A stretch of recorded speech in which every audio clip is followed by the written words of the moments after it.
Yeah, maybe you can see it, maybe you can't. I've been working on producing my glossary of old words for the Declaration, Articles of Confederation, Treaty of Paris, Treaty of Peace, and the Constitution of the United States of America. What this definition is covering is behavior, 1785, in relation to Article 3, Section 3 on the term limits regarding the Supreme Court justices, which, if I can look that up real quick while I'm stalling for time here, I should have had it open, so forgive me for that if you will. Don't worry about it if you don't. I can kind of get it, but I want to make sure I get it right. Article 3, Section 1. The judicial power of the United States shall be vested in one Supreme Court, and in such inferior courts as the Congress may from time to time claim, ordain, and establish. The judges, both of the supreme and inferior courts, shall hold their offices during good behavior. Now, let's see what that definition for behavior is.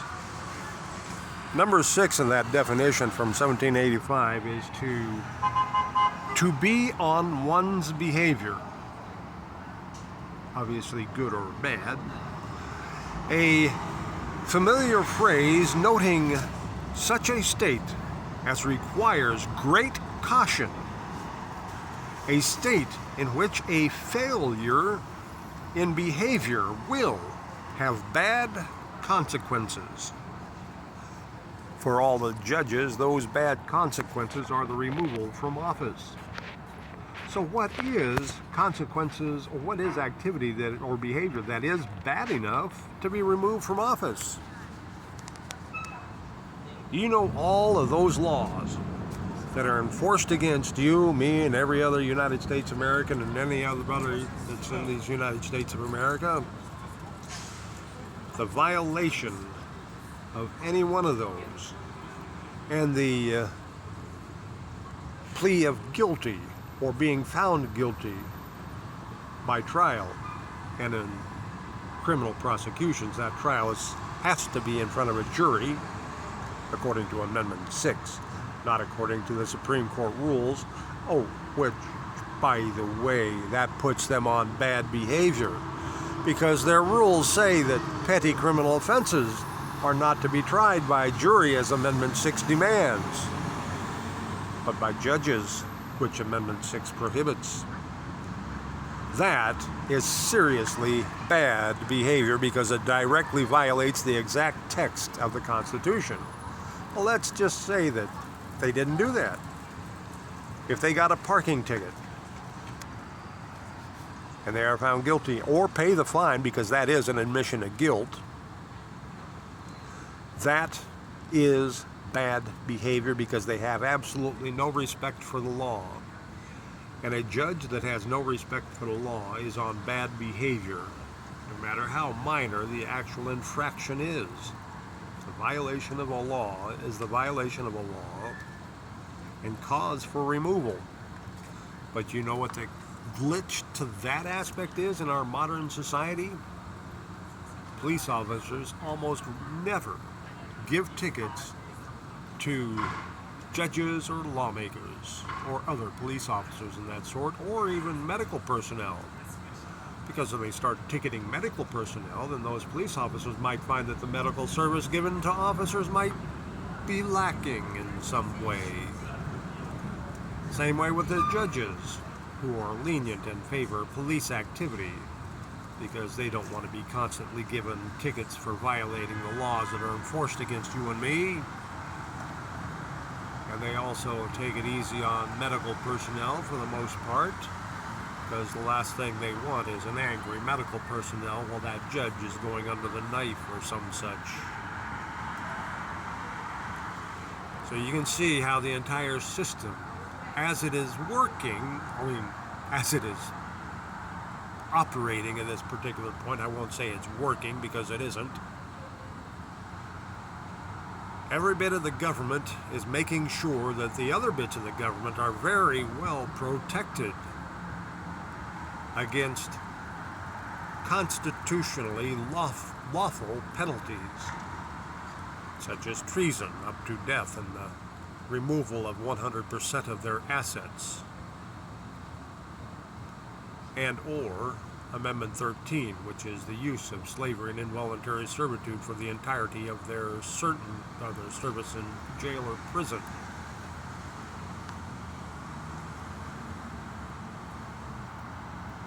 This is just one of the little bitty bits of evidence about how we've been brainwashed to think that Supreme Court judges serve in that office for life,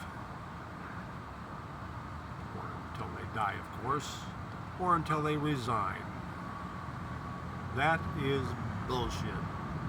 But they want you feeding on that bullshit and believing every bit of it. I was in an earlier conversation today with somebody who at least seemed interested in what we could do to make our government clean, honest, and transparent. Anybody who's talked to me knows that I start with, it all comes down to one question and the enforcement of that correct answer to that one question. The one question is, does every registered voter vote? Now this is where you can pick and choose whether it's yes or no. And remember that answer. Because with the Declaration, the unanimous Declaration of the United States of America, when it states that governments derive their just power from the consent of the governed, when you realize that every citizen has the right to not participate in voting, those citizens who choose to exercise that right will not register as a voter. Once registered, that voter possesses a vote to which they can either consent to something or someone on the ballot, or they can withhold their consent from anything by not checking that particular ballot unless if there's a bunch of stuff on the ballot, and then they can consent to something else on the ballot that they want to, or they can just not submit a ballot at all if everything on the garbage in their opinion is, or everything on the ballot. Sometimes ballot and garbage are synonymous. A person, a registered voter who does not submit a ballot literally has withheld their consent from absolutely everything on that ballot, and that is a valid vote. Yeas, nays, consent, non-consent. That consent clause demands that whoever or whatever is on the ballot must receive the majority of 50%, the majority of more than 50% of the total number of registered voters consenting votes, or fail for lack of consent. That's how easy it is. But that person decided they had to walk away and get to another protest or celebration or something like that.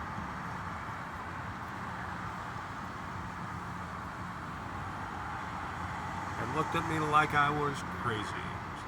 Seemingly like it was a good idea, but hey, it's not a good idea unless everybody's saying it, right?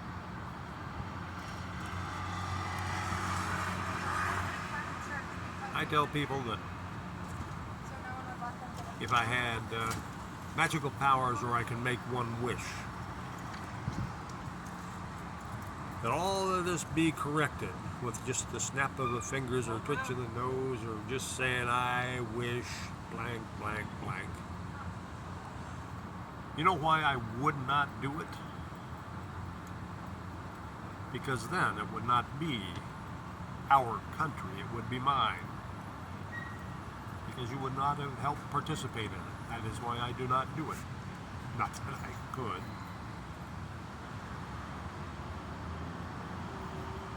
want this to be the United States of America, we are going to have to make it happen. So far, me alone is a very slow process. Lots of people have said, and by lots, I'm not talking about millions, lots of people have told me that they would vote for me if I get on the ballot. Then I almost quickly ask them, well, what are you going to do to help me get on the ballot? Because it's not going to do any good if just one person writes my name in on the ballot and nobody else knows about me.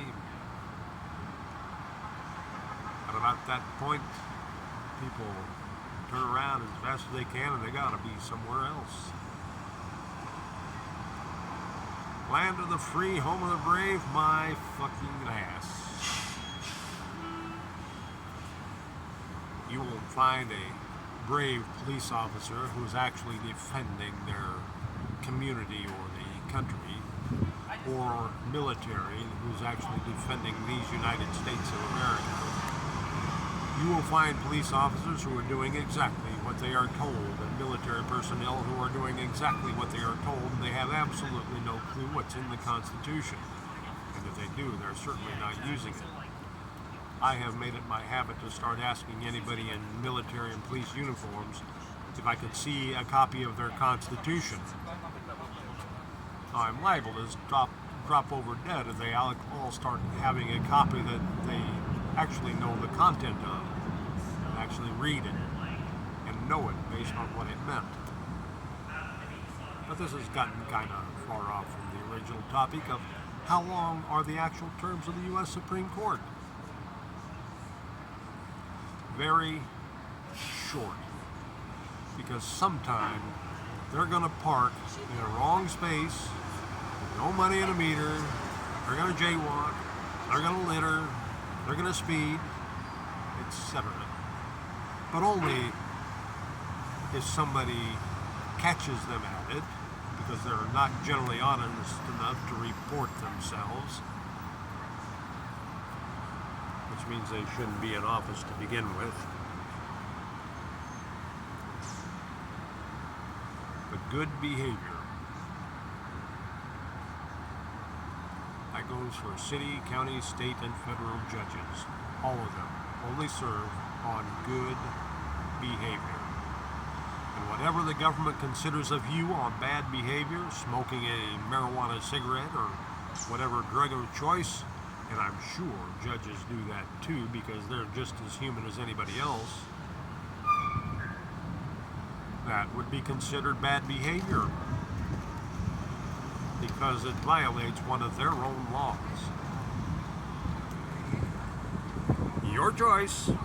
Went a little long on this, but if you listened to this far, I'm sure you figured out what I was talking about.